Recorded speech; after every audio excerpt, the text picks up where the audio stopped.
نیا ٹیل اسلام آباد میں اور ہمارے پنجاب میں اور ادھر بڑا مشہور آپ کو پتہ ہے ادارہ ہے جو انٹرنیٹ پرووائڈ کرتا ہے.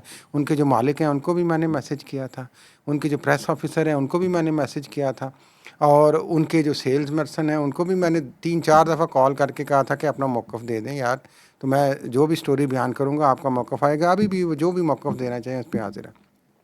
نیا ٹیل گیم کیا ڈال رہے ہیں مہتاب صاحب, بڑی دلچسپ گیم ہے.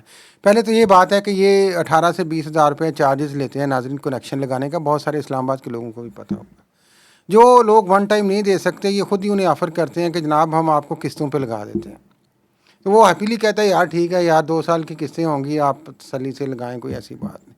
جب قسطیں لگ جاتی ہیں اور لگا کے آنے کے بعد آپ کو کچھ اندازہ ہوتا ہے کہ کچھ فشی گڑبڑ ہو رہی ہے, تو وہ ان سے پوچھا جاتا ہے. میں نے بھی ان سے پھر اسی طرح پوچھا, تو انہوں نے کہا جی کہ یہ جو قسطوں پہ آپ کرواتے ہیں نا اس پہ ہم 20% ایکسٹرا چارج کرتے ہیں.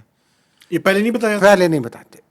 جب آپ, حالانکہ ٹیکنیکلی آئیڈیلی یہ ہونا چاہیے کہ ناظرین کسٹمر کو پتہ ہونا چاہیے کہ جناب اگر آپ نے انسٹالمنٹ پہ لینا ہے تو 20% ایکسٹرا ہے, اگر آپ کو اوکے ہے تو ہم ابھی سے شروع کر دیتے ہیں. نہیں بتایا جاتا. لوگوں کو ابہام میں رکھ کے ان کو الیور کیا جاتا ہے جوبلی یا انشورنس کمپنی کی طرح کہ جناب قسطیں کروا لیں, اور قسطوں میں آپ 20% ایکسٹرا چارج کرتے ہیں, اور کسٹمر کو آپ بتاتے بھی نہیں کہیں لکھ کے. یار یہ کتنی بد دیانتی ہے, جھوٹ ہے. آپ یہ سے نیا کوئی ٹیل, ڈاکومنٹ سائن نہیں کروائے؟ نیا ٹیل کچھ بھی نہیں. میں نے تو انہیں کہا کہ مجھے ایویڈنس دے دیں اگر آپ نے مجھے کہا ہوا ہے کہ 20% ایکسٹرا ہم چارج کریں گے. بعد میں جو آپ, میں نے جو حساب لگایا کہ میں تو بہت پیسے دیے جا رہا ہوں, تو انہوں نے کہا جی یہ 20% ایکسٹرا ہوتے ہیں. تو میں نے کہا آپ نے کہاں لکھا تھا یار کہ 20% ایکسٹرا ہے, کوئی ای میل دکھا دیں, کوئی کال ریکارڈنگ دکھا دیں, آپ کی تو ہر کال ریکارڈ ہوتی ہے.